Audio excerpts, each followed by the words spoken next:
నమస్కారం. ఈరోజు మనం ఒక అద్భుతమైన మనస్సును లోతుగా హత్తుకునే మూలకథను విశ్లేషించుకోబోతున్నాం. ఈ ప్రయాణంలో నిరపేక్షమైన ప్రేమ, అలాగే మన జ్ఞాపకాల్లో ఎప్పటికీ నిలిచిపోయే మధురమైన అనుభూతుల గురించి మాట్లాడుకుందాం. కేవలం కొన్ని చిన్న చిన్న సంఘటనల ద్వారా ఒక తల్లికి, కొడుకుకి మధ్య ఉన్న ఆత్మబంధం ఎంత లోతుగా వ్యక్తమవుతుందో, అందులో ఉన్న భావోద్వేగాలు మనల్ని ఎలా కట్టిపడేస్తాయో మనమీరోజు లోతుగా పరిశీలిద్దాం. ఇంకెందుకాలస్యం, ఈ ఎమోషనల్ జర్నీని స్టార్ట్ చేద్దాం. సరే, నేరుగా విషయంలోకి వెళ్ళిపోదాం. ఒక్కసారి ఈ సీన్ని ఊహించుకుందాం. 3 నెలల సుదీర్ఘకాలం, అవును, 3 నెలల తర్వాత ఇంటికి చేరుకున్న అర్జున్ ముఖంలో అలసట స్పష్టంగా కనిపిస్తోంది. కాని ఆ కళ్లలో మాత్రం ఒక స్వచ్ఛమైన ఆనందం వెల్లివిరుస్తోంది. మనం కూడా రోజువారీ జీవితంలో పని ఒత్తిడిలో ఎంతో అలసిపోయి ఎన్నో దూరభారాలు ప్రయాణించి చివరకు మనకంటూ ఉన్న ఒక ఆత్మీయమైన చోటికి, అదేనండి మన సొంత ఇంటికి చేరుకున్నప్పుడు కలిగే ఆ గొప్ప ఊరటను ఈ ఒక్క వాక్యం మనకు కళ్లకు కట్టినట్లు చూపుతోంది కదూ. ఆ ఇంటి గడప తొక్కగానే శరీరంలోని బరువంతా ఒక్కసారిగా గాల్లో కలిసిపోయినట్లు అనిపించే ఆ అద్భుతమైన భావనే ఇది. మొదటి భాగం, వర్షపు సాయంత్రం ప్రయాణం. ఒక్కసారి మన కళ్లను మూసుకుని ఆ వాతావరణాన్ని ఊహించుకుందాం. ఒక సాయంత్రం సమయం, ఎడతెగని వర్షం కురుస్తున్న ఒక చిన్న గ్రామం. బయట వీస్తున్న చల్లని గాలి నరాలను సైతం గడ్డకట్టించేలా ఉంది. సరిగ్గా అలాంటి వాతావరణంలో బస్సు దిగి ఒంటరిగా తన ఇంటివైపు నడుస్తున్నాడు అర్జున్. ఈ చల్లని, ఏకాంతమైన ప్రయాణం ఒక పర్ఫెక్ట్ స్టార్టింగ్ పాయింట్ అని చెప్పాలి. ఎందుకంటే బయట ఉన్న ఈ కఠినమైన చలి ఆ తర్వాత ఇంట్లో అతనికి దొరకబోయే వెచ్చని ప్రేమకు ఒక గొప్ప ముగింపునిస్తుంది. బయట వాతావరణం ఎంత కఠినంగా ఉంటే ఆ తర్వాత ఇంట్లో దొరికే ఆత్మీయత అంత వెచ్చగా అనిపిస్తుంది. వర్షపు చినుకుల శబ్దం మధ్య ఆ నడక ఒక నిశ్శబ్దమైన తపస్సులా సాగుతోంది. ఇక రెండవ భాగం, అమ్మ ప్రేమతో ఆహ్వానం. ఇంట్లోకి అడుగు పెట్టాడో లేదో అప్పుడే వంటగదిలోంచి వినిపించిన ఆ ఒక్క పిలుపు, అర్జున్, వచ్చావా నాన్నా?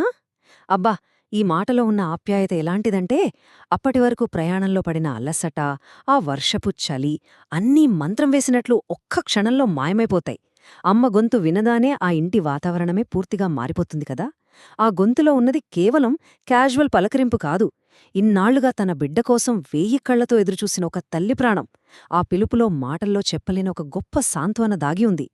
కాబట్టి ఇక్కడ మనం అర్థం చేసుకోవలసిన ఒక అద్భుతమైన సైకలాజికల్ పాయింట్ ఏంటంటే, మనిషి వయసులో ఎంత ఎదిగినా, సమాజంలో ఎన్ని గొప్ప విజయాలు సాధించినా సరే తల్లి ప్రేమ ముందు ఎప్పటికీ పసివాడే. ఆ మాట విన్న వెంటనే అర్జున్ కళ్లల్లో నీళ్లు తిరగడం, అమ్మను చూసి చిన్న పిల్లాడిలా నవ్వడమనేది ఒక అద్భుతమైన ఎమోషనల్ మూమెంట్. మన వయస్సు, మన హోదా, మన ఈగో అన్నీ ఇంటి గడప బయటే వదిలేసి అమ్మ ప్రేమ ఒడిలో మనం తిరిగి ఒక అమాయకమైన పసిబిడ్డగా మారిపోతామనేది ఇది మనకు చాలా స్పష్టంగా చెబుతోంది. మూడవ భాగం, చేతి ముద్దలోని తియ్యదనం. బయట ఏమో ఎడతెరిపి లేకుండా వర్షం పడుతోంది. ఇంట్లో స్టవ్ పైన చూస్తే ఉడుకుతున్న వేడివేడి పప్పు, దాని పక్కనే ఘుమఘుమలాడుతున్న ఊరిన ఆవకాయ. ఆహా, ఈ దృశ్యాన్ని తలుసుకుంటేనే మనసుకు ఎంతో ప్రశాంతంగా, కడుపు నిండినట్లు అనిపిస్తోంది కదో. బయట రేకుల షెడ్డుపై పడుతున్న వర్షపు చప్పుడుకు, వంటగదిలో ఉన్న ఈ వేడివేడి భోజనానికి మధ్య ఉన్న కాంట్రాస్ట్ మనకు ఇంటి గొప్పదనాన్ని తెలియచేస్తుంది. ఆ భోజనం కేవలం ఆకలి తీర్చేది మాత్రమే కాదు సుమా, అందులో అమ్మ స్వచ్ఛమైన ప్రేమ, తన బిడ్డకు కడుపు నిండా పెట్టాలనే తపన ఇమిడి ఉన్నాయి.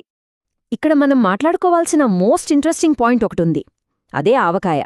ఇది కేవలం ఒక కారం పచ్చడి మాత్రమే కాదు, తెలుగువారి కల్చర్లో ప్రతి ఇంట్లో ఇదొక ఎమోషన్. ఇది ఎన్నో జ్ఞాపకాలకు, అమ్మమ్మలు, తల్లుల ప్రేమకు, సమ్మర్ హాలిడేస్కి, ముఖ్యంగా మన సొంత ఇల్లు అనే బలమైన భావనకు సజీవ సాక్ష్యం. ఈ కథలో ఆవకాయ ప్రస్తావన రావడం ఈ మొత్తం ఎమోషనల్ జర్నీ డెప్త్ని మరింత పెంచేసింది. ఆ రుచిలో ఏ కల్తీ లేని ఒక ఆత్మీయత ఉట్టిపడుతుంది. ఇక దీనికి తోడు మనం ప్రత్యేకంగా చెప్పుకోవాల్సిన ఇంకో అద్భుతమైన విషయం, అమ్మ చేతి ముద్ద.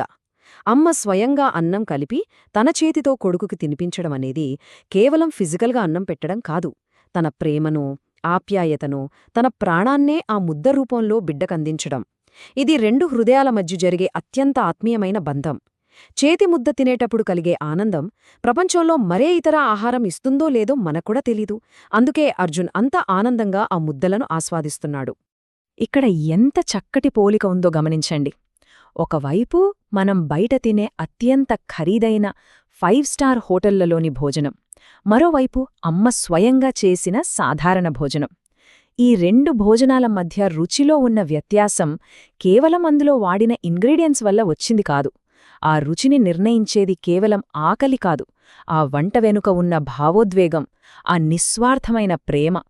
బయట భోజనం కడుపు నింపుతుందేమోగాని అమ్మ చేతివంట మనస్సును నింపుతుంది. అమ్మ ప్రేమ ముందు ప్రపంచంలోని ఏ రుచి సాటిరాదని ఈ క్షణం మనకు బలంగా గుర్తుచేస్తోంది. ఈ మాటను కాస్త లోతుగా విందాం. కొడుకు తల నిమురుతూ ఆ తల్లి అన్నమాట, "నువ్వు సంతోషంగా ఉంటే అదే నాకు పెద్ద పండుగరా నాన్నా." నిజంగా తల్లి ప్రేమకు ఇంతకంటే గొప్ప డెఫినిషన్ ఏముంటుంది? తనకంటూ ఏ కోరిక లేకుండా, ఎలాంటి అంచనాలు లేకుండా, కేవలం తన బిడ్డ సంతోషమే తన జీవితానికి అర్థమని భావించే స్వచ్ఛమైన త్యాగం తల్లిది. ఆ ఒక్క మాటలో ఆమె జీవితపు సారమంతా, ఒక తల్లి హృదయపు లోటంతా మనకు స్పష్టంగా అర్థమైపోతోంది. 4వ భాగం, చీకటిలో అమ్మ వెలుగు. సరిగ్గా అప్పుడే కథలో ఒక చిన్న ట్విస్ట్. అకస్మాత్తుగా కరెంటు పోతుంది. ఇల్లంతా ఒక్కసారిగా నిశ్శబ్దంగా చిమ్మ చీకటిగా మారుతుంది. మన ఆధునిక జీవితంలో అలవాటుపడిన విద్యుద్దీపాలు ఆరిపోతాయి. ఆ చీకటిలో నెమ్మదిగా అగ్గిపెట్టి వెతుక్కుని అమ్మ ఎంతో జాగ్రత్తగా ఒక చిన్న నూనె దీపాన్ని వెలిగిస్తుంది. ఈ చిన్న సంఘటన ఎంతో అద్భుతమైన, ప్రశాంతమైన వాతావరణాన్ని సృష్టిస్తుంది. ఆ వాతావరణం మనల్ని మనకు తెలియకుండానే ఒక భిన్నమైన, స్వచ్ఛమైన ప్రపంచంలోకి తీసుకెళ్తుంది. మరియు ఇది ఎంత బ్రిలియంట్గా మనకు ఒక విషయాన్ని వివరిస్తుందంటే, ఆ చీకటి వారికి ఏమాత్రం అడ్డంకిగా మారలేదు. పైగా వారి మధ్య ఉన్న ఆత్మీయతను 100 రెట్లు పెంచింది. ఆ చిన్న నూనె దీపం వెలుతుర్లో వారిద్దరి ముఖాలు మాత్రమే స్పష్టంగా కనిపిస్తున్నాయి. మిగతా ప్రపంచమంతా, ఆ బయట కురుస్తున్న వర్షమంతా చీకట్లో కలిసిపోయింది. ఆ చిన్న వెలుగు వారిద్దరినీ మానసికంగా మరింత దగ్గర చేసింది. చీకటి కూడా కొన్నిసార్లు ఎంత అందమైన ఏకాంతాన్ని, ఎంత ప్యూర్ బాండ్ని ఇస్తుందో ఇది సూచిస్తోంది కదో. ఇక చివరిదైన 5వ భాగం, నిజమైన ఆనందం ఎక్కడ. ఒకసారి ఈ ప్రయాణాన్ని కాలక్రమంలో రివైండ్ చేసుకుందాం.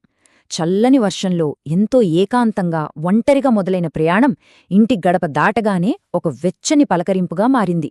ఆ తర్వాత అమ్మ ప్రేమతో తినిపించిన భోజనంతో ఆ వెచ్చదనం, ఆ తృప్తి దాని పీక్ స్టేజికి చేరుకుంది. ఇప్పుడు బయటపడుతున్న వర్షపు శబ్దం భయపెట్టే చలిలా కాకుండా కేవలం ఒక ప్రశాంతమైన బ్యాక్గ్రౌండ్ మ్యూజిక్లా వినిపిస్తోంది.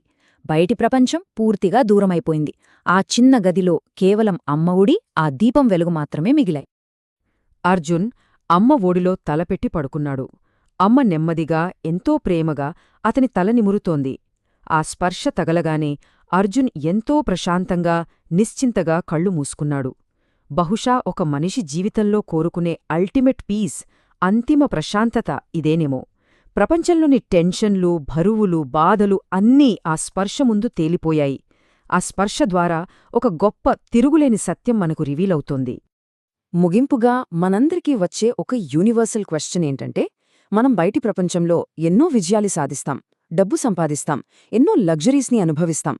కాని అవన్నీ ఒక తల్లి స్పర్శ ఇచ్చే స్వచ్ఛమైన ప్రశాంతత ముళ్ళు ఎందుకు చిన్నబోతాయి? ఒకవేళ నిజంగా ఆ భౌతిక సౌకర్యాలు మనకు శాశ్వతమైన తృప్తిని ఇవ్వకపోతే, ఈ లోకంలో నిజమైన ఆనందం అసలు ఎక్కడున్నట్టు? చాలా సింపుల్ అండి. మన అనుభవాలు నిరూపించినట్లుగా అది ఖచ్చితంగా అమ్మ దగ్గరే, ఆ మాతృమూర్తి ప్రేమలోనే ఉంటుంది.